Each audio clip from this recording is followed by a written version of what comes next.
জয়নগরের ঘটনা প্রসঙ্গে রাজ্যের বিরোধী দলনেতা শুভেন্দু অধিকারী সরকারের প্রতি তীব্র সমালোচনা করেন এবং মুখ্যমন্ত্রীর পদত্যাগের দাবি করেন। শারদীয়ার চতুর্থীতে আরামবাগের পরশুরায় বানভাসী মানুষদের পাশে দাঁড়িয়ে সেবা করেন তিনি। শুভেন্দু অধিকারী প্রশাসনের ভূমিকা নিয়ে প্রশ্ন তুলে জানান, জনগণের আস্থা ধরে রাখা জরুরি। আমি সব জানি, ওনার বাবা মন্টু নস্কর তিনি সল্টলেকে আমার অফিসেই আছেন। তার পক্ষ থেকে বিল্লদল ভট্টাচার্য লয়ার ভারতীয় জনতা পার্টির পক্ষ থেকে আমরা দিয়েছি, পূর্ণ সহযোগিতা করা হচ্ছে। এবং আজকে এই অবসরকালীন কোর্ট পুলিশকে ধর্ষণের সেকশন এবং কষ্ট দেয়নি বলে নিন্দা জানিয়েছে।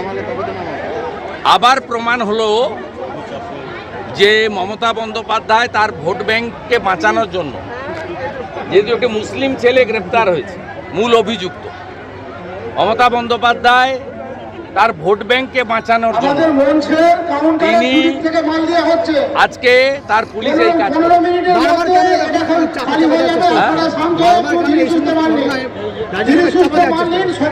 এই জন্য তো মানুষ বলছে মমতার পদত্যাগ চাই। এই জন্য তো মানুষ এই জন্য বলছে যে এই পুলিশের উপর আস্থা নেই। মানুষ এই জন্য বলছে যে মমতা ব্যানার্জির কোনো ডাক্তারের কাছে পোস্টমর্টম চাই না, কেন্দ্রীয় হসপিটালে চাই। পটাশপুরে একই ঘটনা ঘটেছে এবং জনগণ যা শিক্ষা দেওয়া দিয়ে দিয়েছে। আমি গণপিটুনিকে সমর্থন করি না, কিন্তু আজকে পশ্চিমবাংলায় পটাশপুরের লোকেরা, গ্রামের লোকেরা লাঠি বাঁশ নিয়ে ধর্ষককে, খুনিকে পিটালো কেন?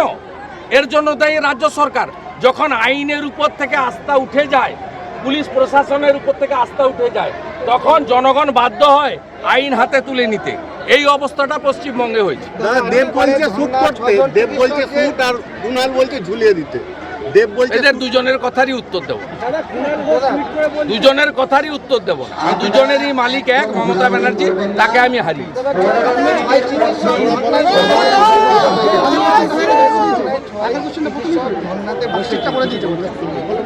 সরকারের উচিত দাবি পূরণ করা।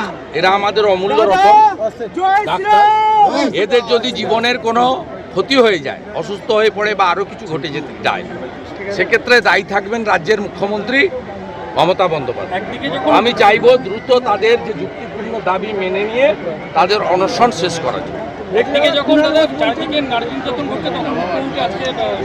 মুখ্যমন্ত্রী ঢাক বাজাচ্ছে, নির্লজ্জ, দোকান কাটা, বেহায়া, লাজ লজ্জা কিচ্ছু নেই এবং মানবিকতা বর্জন দিয়েছেন উনি। জনগণ সব দেখছে, শিক্ষা জনগণ দেবে।